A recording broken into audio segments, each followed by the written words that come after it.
반갑습니다. 오늘도 이렇게 모여주셔서 감사합니다. 우리가 함께 예배 드릴 수 있어서 참 고맙고 좋습니다. 오늘 우리가 읽을 말씀을 잠깐 살펴보도록 하겠습니다. 형제들아, 이렇게 말하면서 너희가 마땅히 어떻게 행하며 어떻게 하나님의 기쁘심을 구해야 되는지 우리가 너희에게 이미 알려줬어, 너희가 우리에게 배웠어 라고 말하고 있습니다. 그러면서 곧 너희가 행하는 반대 조금 더 잘했으면 좋겠어 라고 말하면서 3절에 이렇게 말합니다. 하나님의 뜻은 이것이니 너희의 거룩함이라. 곧 음란을 버리고 4절까지 읽겠습니다.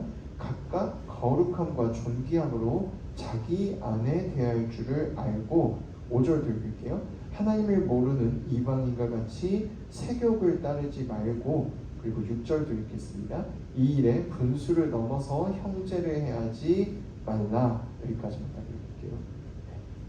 사랑을 더해야 되는데 어떻게 사랑을 더하느냐라고 말을 하면서 아내를 대할 때 음란한 마음이나 세욕을 가지고 대하지 말고, 형제를 대할 때 지나치게 넘어서 뭔가를 넘어서 대하지 말아라 라고 말을 합니다. 그리고 나서 쭉 내려가 보면 9절에 형제 사랑에 관하여는 너희에게 쓸 것이 없음은 너희가 이미 너희들 자신이 하나님의 가르침을 받아서 이미 서로 사랑하고 있기 때문이다 라고 말하고 있어요.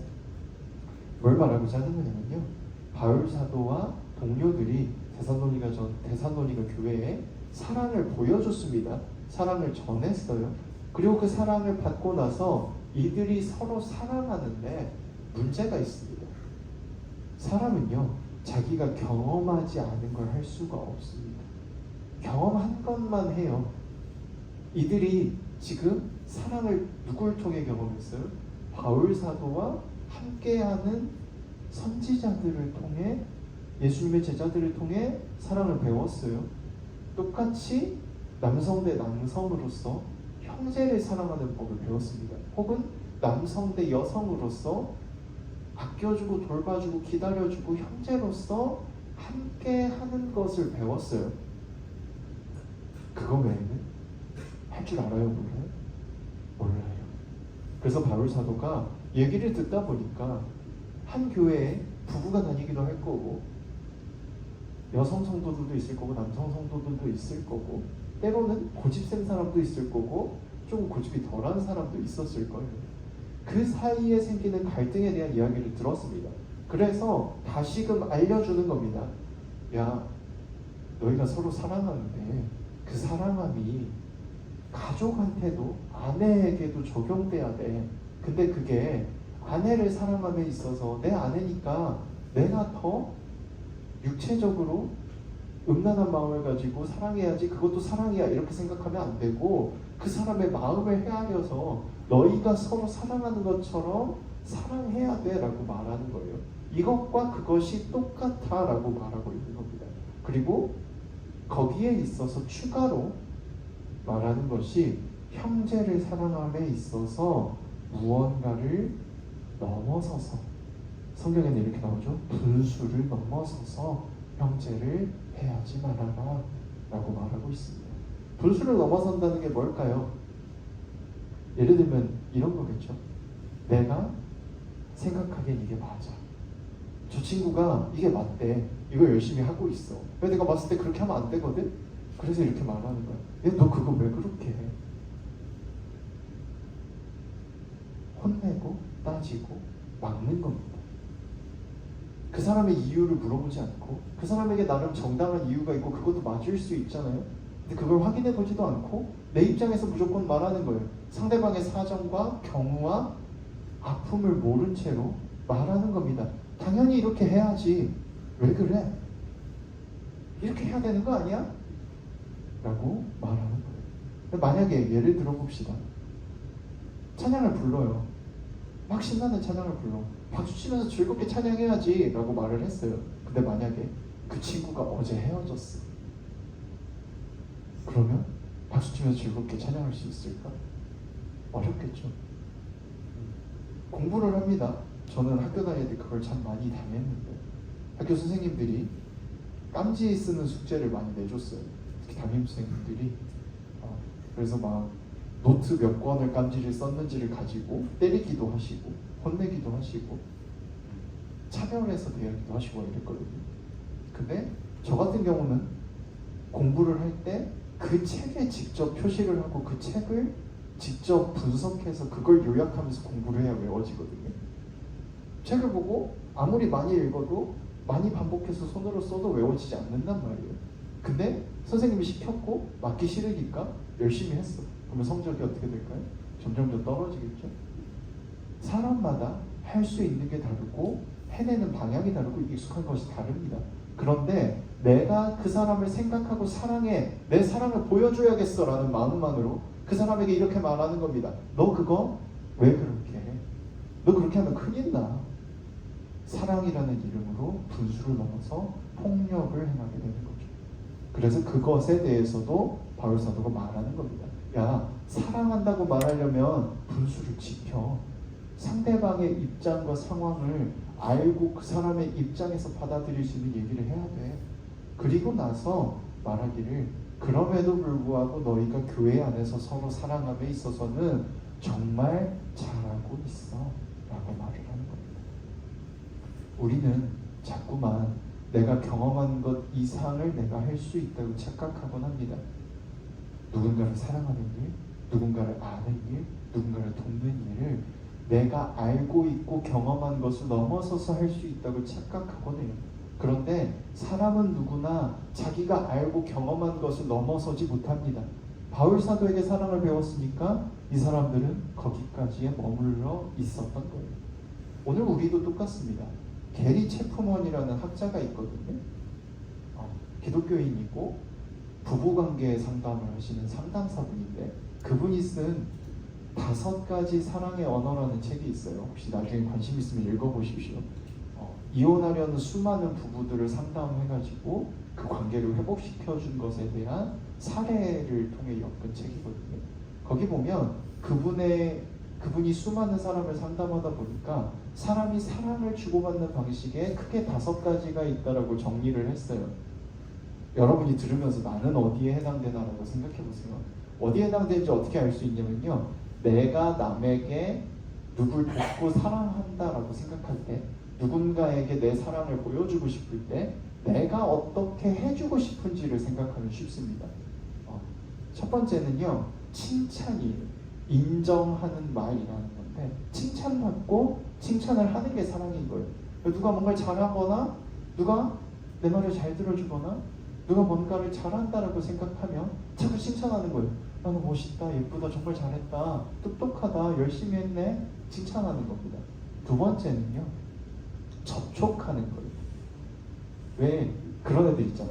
웃을 때도 옆에 친구를 막 때려.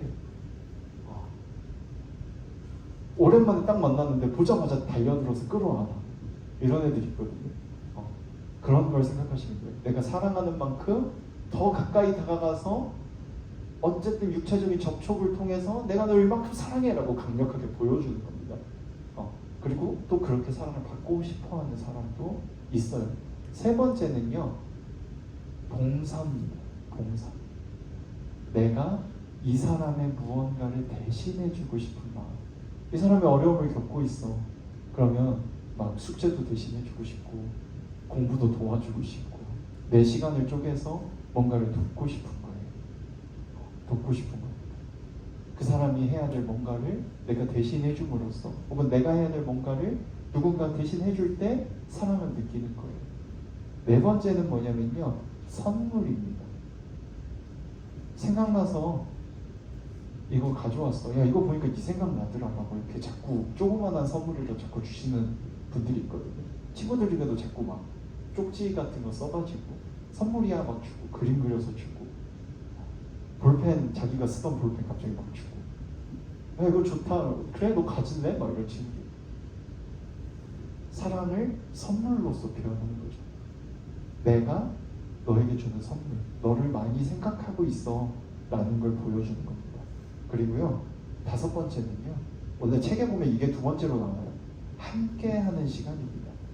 같은 공간에 서로에게 집중해서 귀 기울이는 시간, 같이 무언가를 하는 시간, 취미를 같이 하거나 같이 걷는다거나 집중해서 이야기를 나눈다거나 이걸 통해 사랑을 느끼는 사람이 있대요.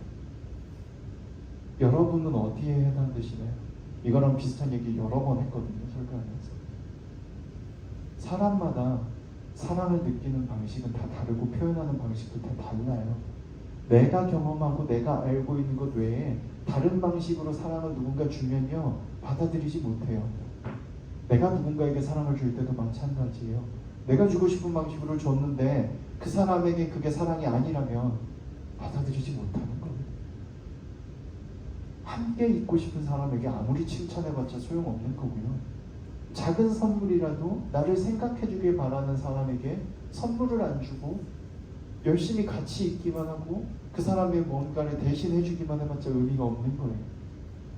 오늘 성경은 말합니다. 사랑을 하려면 잘 살피라고요. 사랑을 하려면 잘 살피라고요. 돌아보라고요. 상대방의 입장에서 생각해보라고요. 그때 조금 더 사랑할 수 있게 되고 조금 더 기쁨으로 나아갈 수 있게 된다는 거예요. 그리고 그 근거에 대해서 이렇게 말합니다. 하나님이 우리를 먼저 그렇게 사랑해 주셨다고요. 하나님에게 배워서 우리가 너희를 그렇게 사랑해 줬다고요. 우리가 서로 사랑할 수 있기 원합니다. 누군가를 보살필 수 있기를 원합니다. 그러기 위해서는요, 아까 말했잖아요. 사람은 경험한 것만 할 수 있다고. 여러분도 사랑받고 있음을 깨닫기 원합니다. 하나님이 여러분을 사랑해 주십니다. 그리고 여기 모인 선생님들도 어찌됐든 여러분을 사랑해서 이 자리에 있어요. 표현 방식이 안 맞아서 오해가 있을 수는 있지만 그래도 여러분을 사랑하는 마음으로 이 자리에 모여 있습니다. 그러니 혹 선생님 때문에 맘 상하는 일이 있다면 그 선생님한테 꼭 말하세요. 선생님, 저는 그렇게 하는 거 싫어요. 이렇게 해주세요, 다음부터. 그치? 선생님들이 사랑을 표현하려고 하는데 오해가 생겨서 여러분이 아파하면 선생님들도 마음이 아플 거예요. 그리고 선생님들도 표현해주세요, 아이들에게. 이렇게 너희가 해주는 게 난 참 기뻐, 고맙고 기뻐. 왜 이렇게 했어? 라고 하지 마시고 이렇게 해주면 좋겠어 라고 표현해주면 좋을 것 같아요. 그렇게 우리가 조금 더 상대방을 이해하고 배려하고 서로 사랑할 수 있기를 원합니다. 서로 사랑하고 사랑이 넘치는 교회를, 중고등부를, 학생회를 만들어갈 수 있기를 간절히 소망합니다. 감사합니다. 기도하겠습니다. 고마워요, 여러분.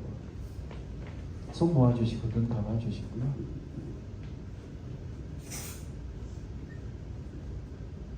감사해 주시고요. 이 시간 기도할 때 여러분이 받고 싶은 사랑이 무엇인지 생각하며 기도했으면 좋겠습니다. 여러분이 주고 싶은 사랑은 무엇인지 생각하며 기도했으면 좋겠습니다. 여러분의 소중한 사람들을 떠올리셨으면 좋겠어요. 혹 소중한 사람이 없는 것 같이 느껴진다면 여러분 스스로를 떠올렸으면 좋겠습니다. 여러분이 여러분을 사랑하지 않으면 누가 여러분을 사랑해줘도 여러분이 깨닫기 어렵습니다. 지금 이 시간 하나님께 여러분 마음속에 있는 이야기들을 하시기 바랍니다. 기도하겠습니다.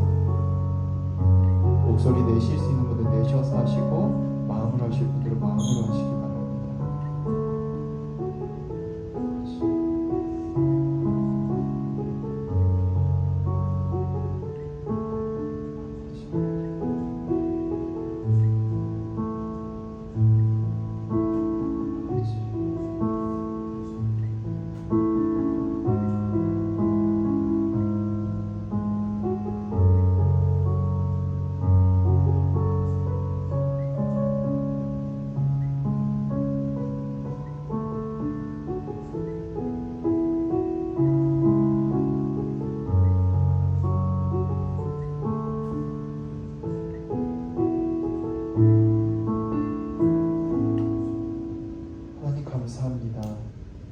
우리를 사랑해 주셨습니다.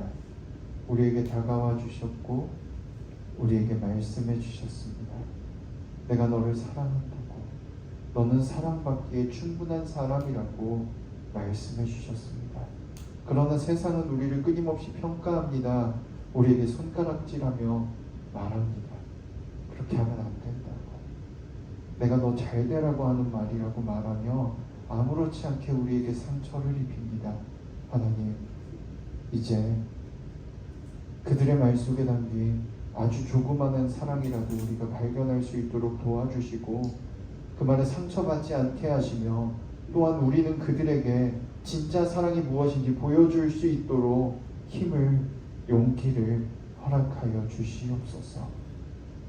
배려하고 상대방이 받고 싶은 사랑이 무엇인지를 알 수 있길 원합니다. 더욱 성숙해지길 원합니다. 그러기 위해서 먼저 내가 얼마나 많이 사랑받고 있는지 깨닫길 원합니다. 도와주시옵소서. 다시금 찾아오셔서 사랑한다고 말씀해 주시옵소서. 사랑하는 예수님 이름으로